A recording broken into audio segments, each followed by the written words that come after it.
इस वीडियो में हम चर्चा करेंगे LIC AA 2023 की प्रिलिमिनरी एग्जामिनेशन के मोस्ट इम्पोर्टेंट टॉपिक्स के बारे में।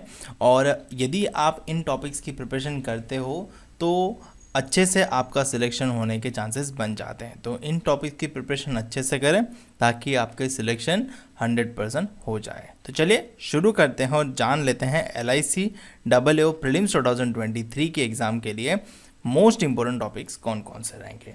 नमस्कार दोस्तों, मेरा नाम है धार्मिक पटेल और आप देख रहे हैं IBPS गुरुजी। सबसे पहले लॉजिकल रीजनिंग के इम्पोर्टेंट टॉपिक्स के बारे में चर्चा कर लेते हैं, जिनमें आपको सबसे ज़्यादा इम्पोर्टेंट देना है पजल एंड सेटिंग अरेंजमेंट पे, क्योंकि ये जो टॉपिक है वो आपको 20 नंबर से लेके 22 नंबर दे देगा। जी हाँ, आप सही सुन रहे हो, रीजनिंग के टोटल 35 मार्क में से 20 से 22 मार्क्स तो इन्हीं दो टॉपिक्स आ रहे हैं, पजल एंड सेटिंग अरेंजमेंट से। और पजल और सेटिंग अरेंजमेंट मोटे मोटे तौर पे एक लैंग्वेज बेस्ड क्वेश्चंस होते हैं, जहां पे आपको लैंग्वेज को समझना होता है, अरेंजमेंट बनानी होती है और फाइनल अरेंजमेंट के बेस्ड ऑन आपको 5 क्वेश्चन के आंसर बताने रहते हैं। तो इसकी प्रैक्टिस डेली होनी चाहिए और डेली मैं अपने पजल गुरुजी पेज पे लेटेस्ट पैटर्न बेस्ड पजल डालता रहता हूं, तो आपको उस पेज पे अपलोड की गई पजल को भी ज़रूर से सॉल्व करना चाहिए। और डेली टारगेट होना चाहिए कि आप 10 से 15 पजल को सॉल्व करें, जिसकी वजह से आपकी इन टॉपिक में एफिशिएंसी भी बढ़े, एक्यूरेसी भी बढ़े और स्पीड भी बढ़े। ठीक है, चलिए नेक्स्ट टॉपिक है सिलॉग्स एंड इनइक्वालिटी। सिलॉग्स और इनइक्वालिटी काफ़ी टाइम साथ में भी दिखते हैं, काफ़ी टाइम एंड और में भी दिखते हैं। दोनों टॉपिक काफ़ी इंपॉर्टेंट है।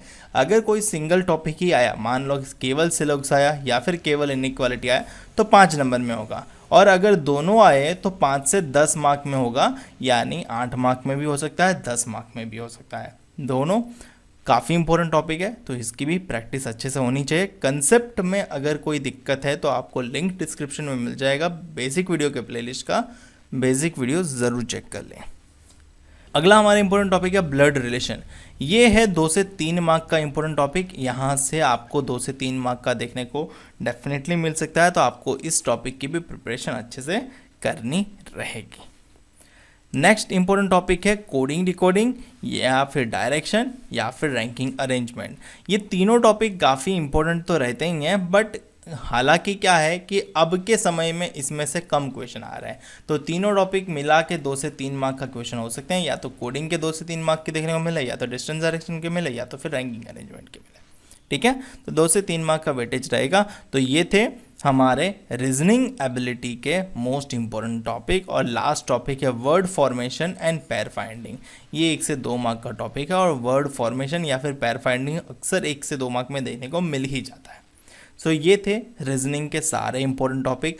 अगर आप इनकी प्रैक्टिस करते हो तो आपका रीजनिंग में 33 से 35 तक का मार्क्स कवर हो ही जाएगा इन्हीं टॉपिक से।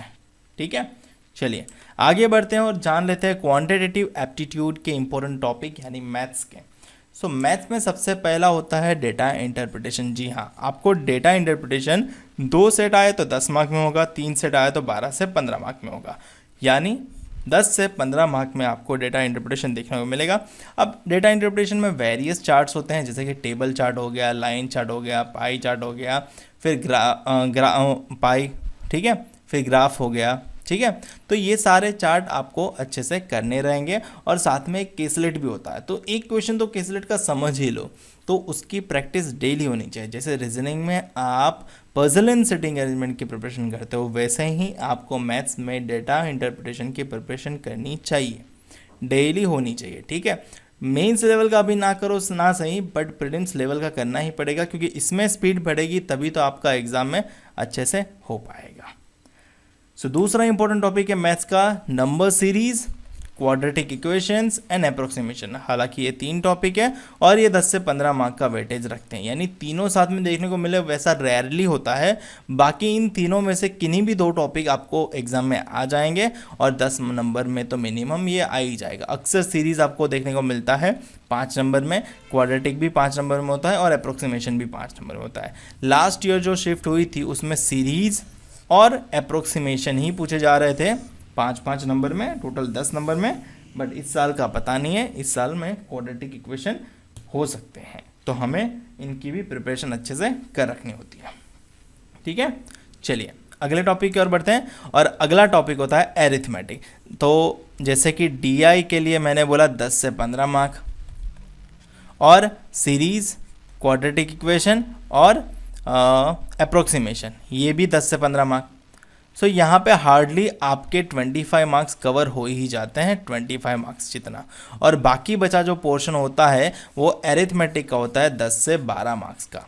एरिथमेटिक चैप्टर्स हमारे पास 12 जैसे हैं अप्रोक्सीमेटली, तो ये 12 चैप्टर में से हर एक चैप्टर में से आप एक एक मार्क का कंसिडर कर सकते हो। तो मेरी मानो तो सबसे पहले 5 एरिथमेटिक चैप्टर करो और वो 5 मार्क आ जाए वैसा सोचो, उसके बाद बाकी के 5 करो और उसके बाद बाकी के 2 करो। ठीक है, हालांकि 70 में से ही कट ऑफ बनना है, तो एरिथमेटिक भी काफ़ी इंपॉर्टेंट है, तो जल्दी से जल्दी इनमें अपनी स्पीड बढ़ाओ और फिर एरिथमेटिक के पीछे लग जाओ। ठीक है, और अगर आपको वैदिक मैथ्स ट्रिक्स सीखनी है तो आपको लिंक डिस्क्रिप्शन में मिल जाएगा, वहाँ से आप जितनी भी वैदिक मैथ्स ट्रिक्स सीखोगे वो आपको अपनी कैलकुलेशन स्पीड बढ़ाने में काफ़ी हेल्प करेगा। ठीक है, तो ये थे मैथ्स के मोस्ट इंपॉर्टेंट टॉपिक। अब बात करते हैं इंग्लिश लैंग्वेज के मोस्ट इंपॉर्टेंट टॉपिक। हालांकि बता दूं कि LICAAO की एग्ज़ाम में इंग्लिश लैंग्वेज का क्वालिफाइंग इन नेचर में ही है, यानी आपको ये सेक्शन केवल क्लियर करना है, और मिनिमम क्वालिफाइंग मार्क भी पहले से तय है, आपको 10 मार्क ही लाने हैं।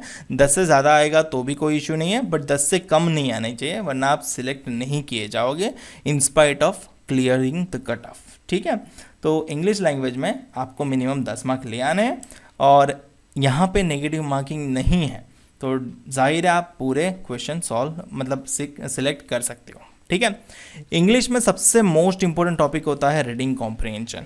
7 से 10 मार्क में आज तक जितनी भी इंग्लिश की शिफ्ट हुई है उसमें आपको ये 7 से 10 मार्क में देखने को मिला ही है, तो हमारी प्रिपरेशन इस पर भी होनी चाहिए, रीडिंग कॉम्प्रिहेंशन पे। दूसरा है एरर डिटेक्शन, ये भी 95% शिफ्ट में आपको देखने को मिला है, 3 to 7 मार्क्स में, जनरली एवरेजली 5 मार्क में देखने को मिलता है। नेक्स्ट है para jumbled and cloze test, ये भी आपको देखने को मिलता ही है 5 से 10 मार्क में, तो आपको इसकी भी प्रिपरेशन अच्छे से करनी है। नेक्स्ट है वर्ड अरेंजमेंट या फिर स्वैप या फिर सब्स्टिट्यूशन, ये भी 5 नंबर में आजकल पूछा जा रहा है, तो इसकी भी प्रैक्टिस करनी पड़ेगी। नेक्स्ट है फिलर्स, फ्रेज रिप्लेसमेंट, ये भी 3 से 5 नंबर का होता है। Match the column 3 to 5 marks का रहता है, और इंग्लिश में हमने टॉपिक ज़्यादा दिखाए होंगे, तो इंग्लिश के टॉपिक में ज़्यादा दिखाने का यही पर्पज़ होता है कि काफ़ी टॉपिक एंड और ऑब्लिक में चले जाते हैं, सभी टॉपिक नहीं आते हर बार, कभी कभी क्लोज टेस्ट होता है, कभी कभी नहीं होता है, कभी कभी फ्रेज रिप्लेसमेंट होता है, कभी कभी नहीं होता है, बट जो मार्क्स डिस्ट्रीब्यूशन दिखाया वो उसी प्रकार से होता है।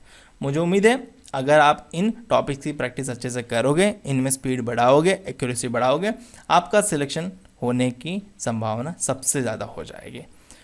सो आप सभी को एग्ज़ाम के लिए ऑल द वेरी बेस्ट, मिलते हैं अगले वीडियो में।